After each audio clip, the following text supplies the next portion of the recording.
I don't think you can call yourself a true hot sauce fan if you've never made it at home from scratch. And boy, this girl's a hot sauce fan. Okay, with this one, even I blew my head off with this one a little bit. It was hot. You would never believe it by looking at her, but she's got an iron gut, this girl. You're saying my image doesn't look like I could take it. No, I would never believe that you can if I didn't witness it myself, everybody, but she can. I can, and you're gonna wanna make this at home because it's super easy. I need a Pepsi just looking at this.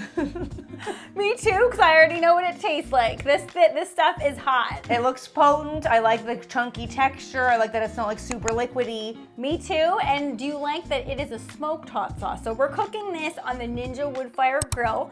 I remembered to add the pellets this time. I've been known to forget them. Good. I think that smoke would add a delicious flavor to a hot sauce. Totally. You're gonna set it up to the smoke function, but because we're not slow in smoking a pepper, we're not looking for it to become like a succulent thing. We wanna raise the temperature and get those peppers on the grill. Well, look at the colors. Okay, I personally love this green and yellow one. These are Scotch Bonnets. Those look fake. I know. They look like toy peppers. They don't even look real. Okay, and then I also love to add a jalapeno pepper because of the flavor. To me, these types of flavors, we're not just going for heat here. We're going for flavor. And I personally love the flavor of Scotch Bonnet and the combo of them with the jalapeno peppers. Yeah, I think a lot of people think that hot is just hot. When it comes to hot peppers, they're just hot, but different peppers have different flavors and it's good to mix them up. 100%. Now, what are we doing here? Okay. You're blowing my mind that you got a pineapple. Already? Yes. It doesn't even end there, baby. Okay. Okay, it doesn't even end there. Okay. Okay, so there is pineapple going into this for Love a nice that. fruity component. But if I see anyone buying the cored pineapple that you can get from the store, which Lord knows how long that's been sitting out there. And not to mention how expensive those are. Exactly. You can do it yourself in literally less than 1 minute. Yeah. Okay? You just remove the outside. I personally think that the core is edible. I don't know why people think that you can't eat the core. Is it a little bit more fibrous? Oh heck yes it is. But but it's good for you. It's a lot more fibrous. Yeah, but it just use your teeth, people. Okay, I love that you are using a pineapple though, because pineapple's super, super sweet and it will balance off all that heat. This pineapple, I'm not gonna lie, this one wasn't that ripe. There's a mango too. Okay, but I brought it back with the mango because the pineapple didn't taste super fruity to me. It didn't taste super ripe, but this mango was perfectly ripe. And I've made Kiki sit through this tutorial 8,000 times, and I'm gonna make you sit through it too. This is how I remove the mango flesh from the skin. You get yourself a glass, you smear it through the glass. It's gotta be ripe, obviously, and you waste 0% of the mango. I don't really see the hype in this trick. Maddie has literally shown me it. Every time I mention mango, she's like, you gotta do it like this. If you're in my presence and I'm cutting a mango, you're gonna watch all of it. And it's cool. I do see what you mean, honey. It is not bad. Thank you.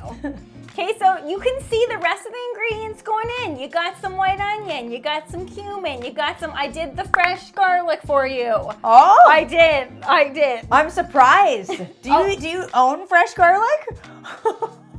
Yes, I do. Look at these. That's only 15 minutes. Ooh. Okay, so at that point, they looked exactly where I wanted them. A little bit charred, maximum smoky flavor, not too much that it tasted like the bottom of a barbecue. No. No one wants that flavor. No, they don't. But you can, as you're putting together the rest of the ingredients in the hot sauce, throw those on the grill. 15 minutes later, they're ready to go in. You will see, I did not remove the seeds. I did not remove the stems, and I did not remove the skin. I don't know why people have an issue with skin. I know. I was a little concerned with the level of seeds that you're putting in here, which is all of them. But if you're making a hot sauce, why not make it hot? That's what I thought too. So I went bold. It is spicy. I don't take it back. To me, it was the perfect level of heat. And then you want to add some acidity. That's what's going to keep it fresh in the fridge for a long time. You can have this stay in the fridge for, I've done it up to 2 months and it's perfectly fine still. Now, I have to say, I do like that you grilled the peppers, but not the fruit. You noticed that, eh? Because, otherwise it would be too smoky. Way too smoky. It wouldn't be fresh. You need some raw ingredients to balance it out and keep those some fresh, some cooked, some smoky, some not. This looks like a really balanced hot sauce. That's what makes it a complex flavor, I think. When you have an element of cooked and an element of fresh, it blends together in the most incredible flavor. I am loving this texture. Okay, because I wanted to ask you about the texture. I want to ask you too.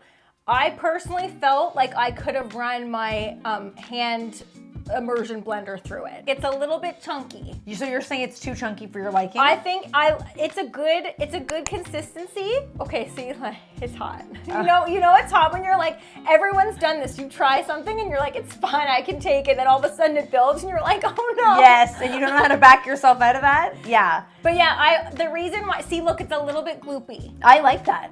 Do you though? Yes. Like, so you wouldn't have done the immersion blender? No, I think different sauces are for different things. Sometimes you're in the mood for those really vinegary sauces that just like slap on stuff. You know those kinds like a Tabasco. Like a Tabasco. Like a really wet one, like a really watery wet one. But then if you go to like a roti shop and they have those little tiny plastic snap lid ones with a chunkier sauce like this, that's what this is reminding me of. Okay. The ones that come in a little tiny container. I do see your point. And they are on the chunkier side. I actually like a chunky sauce. Me too, but then I kind of, when I embarked on this cook, I kind of wanted to put it in a squeeze bottle. That ain't gonna squeeze. No. It ain't gonna squeeze. That's gonna clog right up. Yeah, exactly. So I was like, I'll just put it in a jar and spoon it.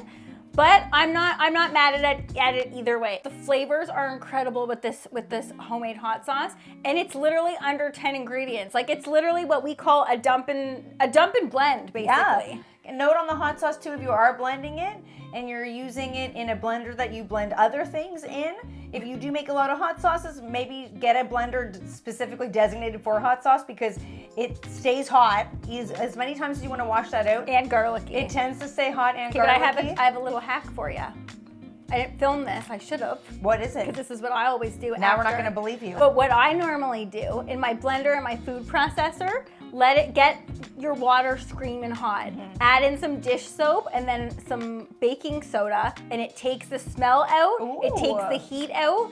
And mainly the smell. That's what I'm focused on. You don't want to be making a garlicky hot sauce and all of a sudden next morning you're making a blueberry banana smoothie. No, and watch when you take the lid off too because it's so hot in your face. I've done that so many times when I'm making hot sauce and it makes the air hot when you're blending it and you're like choking in the kitchen. Looks phenomenal, honey. I totally want to make this, and I tried it actually today with our lunch, and it is the perfect level of hot to me. I thought so too. Like, if you put it in stuff, I had it mixed into an egg salad, which if you're not adding hot sauce to your egg salad, you're not living. Yeah. It was perfect to me, perfect heat. On a scale of 1 to 10, I would say this is an 8.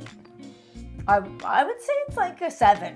Okay, I was gonna say a 7, 7.5, 8. Any higher than that, and I don't think I want it. We hope you make this too, and if you are gonna make it, if I don't catch you doing that mango trick, I'm gonna come at you, okay? Again with the mango trick. You know you're gonna be doing it later this week. Or instead of that, you could just get a vegetable peeler and peel it off and chop it up. A waste of time. Getting juices everywhere and... Okay.